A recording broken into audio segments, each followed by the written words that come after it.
Buenas horas, alumnos y alumnas, y bienvenidas a este vídeo en el que vamos a abordar la tierra como material de construcción. Para mí es uno de los temas de la asignatura más especiales y sensibles, porque como vamos a ver, la tierra es un material con el que podemos conseguir construcciones sostenibles, respetuosas con la cultura local y con la naturaleza. Así que espero que lo disfrutes.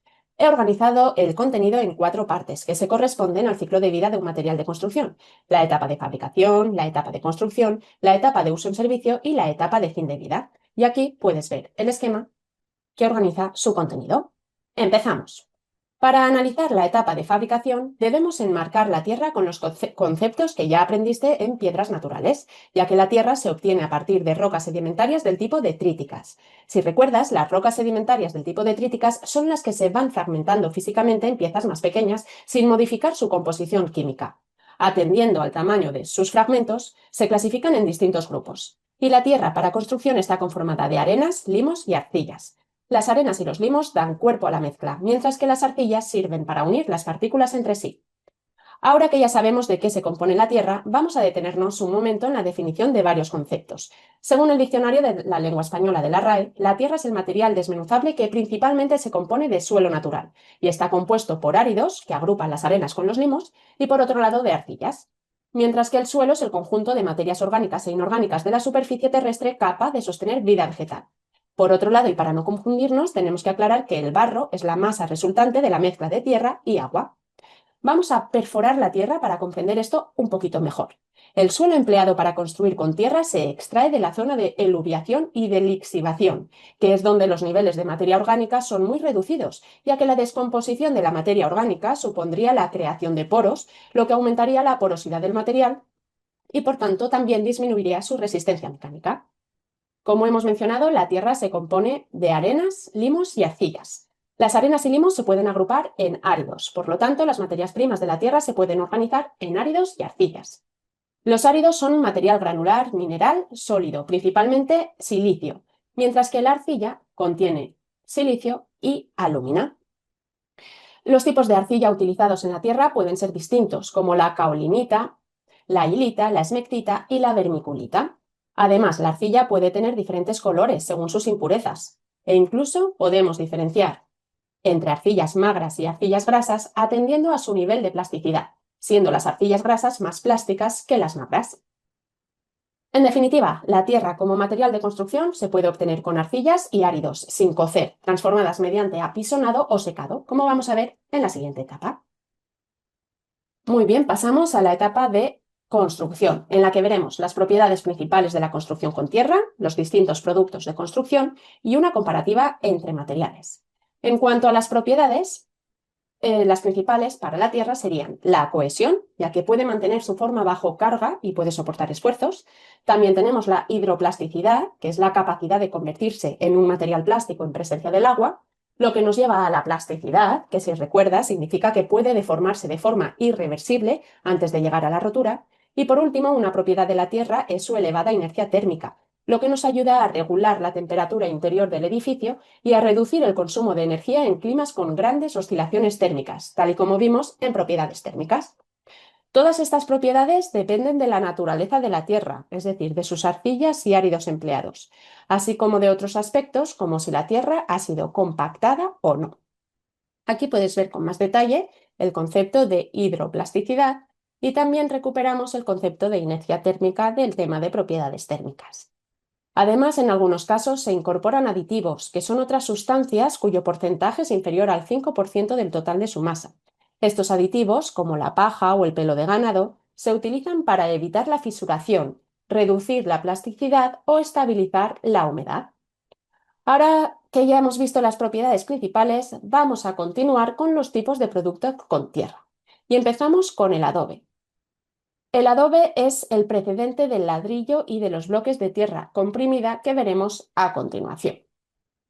El adobe consiste en una pieza fabricada con la tierra húmeda e introducida en un molde rectangular que se deja al aire libre pero protegido de la radiación solar para que se seque y adquiera resistencia mecánica. En función de la región geográfica y del uso, pueden encontrarse piezas de distintas dimensiones, aunque en todos los casos la clave está en que pueda cogerse con una mano por parte de un operario u operaria, y en ocasiones se incorporan fibras vegetales en el adobe, como la paja, para limitar la retracción durante el secado. A continuación pasamos al bloque de tierra comprimido, que es un ladrillo de tierra prensado en un molde. Para su composición se utiliza una mezcla de tierra no muy arcillosa y con poco contenido de agua.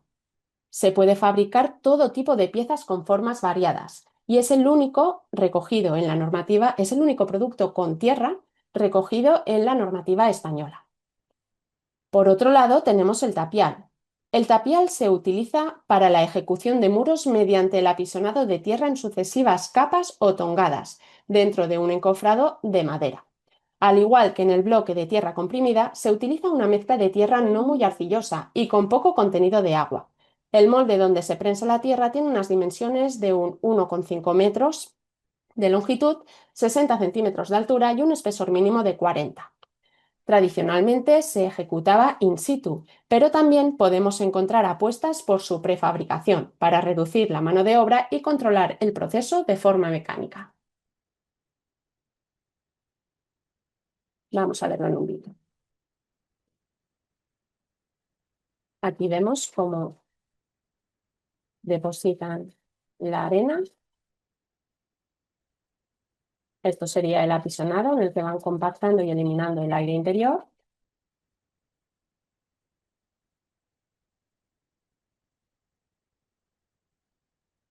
Y cómo se va continuando todo el proceso por el muro. Fenomenal. Además de estos productos, la tierra se puede utilizar para elaborar morteros de junta, por ejemplo, para los muros de adobe. También morteros de rejuntado, inyección y de revestimiento, en los que se busca la compatibilidad mecánica y física con los soportes tradicionales. Además, los acabados son clave en la identificación cultural e integración con el medio. Y también existen tableros prefabricados para revestir.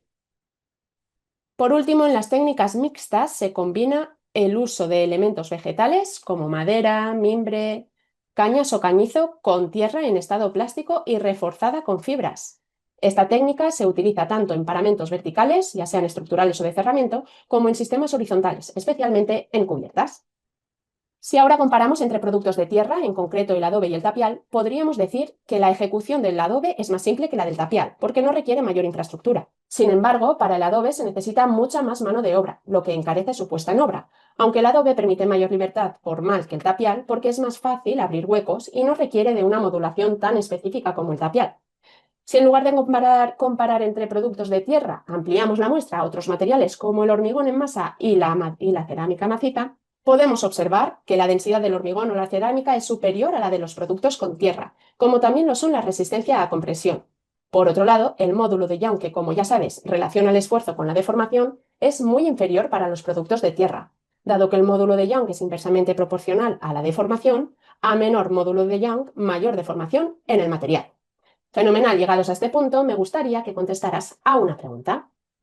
Muchas gracias por tu respuesta. Vamos a pasar a la tercera parte del tema para analizar la etapa de uso en servicio. En cuanto a la durabilidad de las construcciones con tierra, sus procesos patológicos se deben a dos factores principales. Por un lado está la humedad y la pérdida de resistencia, ya que la tierra es un material muy sensible a la humedad. El contacto de la tierra con el agua provoca la erosión de la superficie y la pérdida de resistencia mecánica, que puede llegar a alcanzar la mitad de la original con un contenido de humedad de tan solo un 8%. Además, el agua puede producir decohesión por heladicidad, ya que al helarse, el agua dentro de la tierra aumenta el volumen de los poros y se va rompiendo el material. Por otro lado está la degradación por erosión generada por el viento y por las partículas que éste arrastra. La prevención de ambas patologías requiere de un adecuado diseño constructivo y arquitectónico.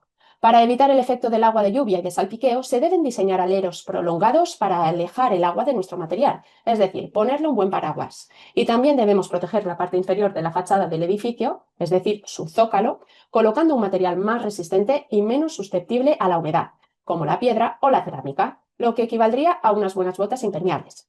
Por otro lado, para evitar la erosión se deben usar revestimientos compatibles como elementos de sacrificio. Estos revestimientos pueden ser de cal, como veremos en el tema de conglomerantes, pero no usaremos el cemento porque limita la transpirabilidad de la tierra, provoca acumulación de humedad y modifica su capacidad de reciclaje.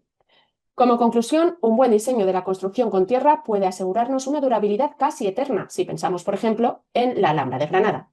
Lamentablemente, en ocasiones, la sencillez y humildad de este material se ha convertido en uno de los motivos por los que la tierra se asocia con un material de pobres y se decide no utilizarlo. Afortunadamente, numerosos estudios de arquitectura lo están utilizando en edificios contemporáneos y de gran calidad arquitectónica. Fenomenal. Por último, vamos a pasar a la etapa de fin de vida, en la que me gustaría resaltar distintos aspectos, como el hecho de que se estima que el 30% de la población mundial vive en edificios construidos con tierra, lo que nos hace pensar que este material tiene multitud de ventajas. Algunas de estas ventajas son un bajo coste energético si se emplea de forma local. Si los productos no se crean en la obra sino en la industria, habría que considerar el consumo del transporte. Además, la construcción con tierra fomenta la economía local y preserva la identidad cultural de cada región. Otro aspecto destacable es que en su construcción se pueden incorporar sistemas industrializados e incluso robotizados con impresoras 3D. Y por último, podemos afirmar que si no se mezcla con cemento es un material reciclable, no contamina y reduce el impacto ambiental asociado a la construcción, porque la energía embebida por tonelada de material es muy inferior a la energía para fabricar hormigón o cerámica. Estupendo, ya hemos terminado con todos los apartados de este tema. Tan solo me queda mostrarte el esquema resumen de los contenidos organizados y el glosario del tema para que sigas ampliando tu vocabulario.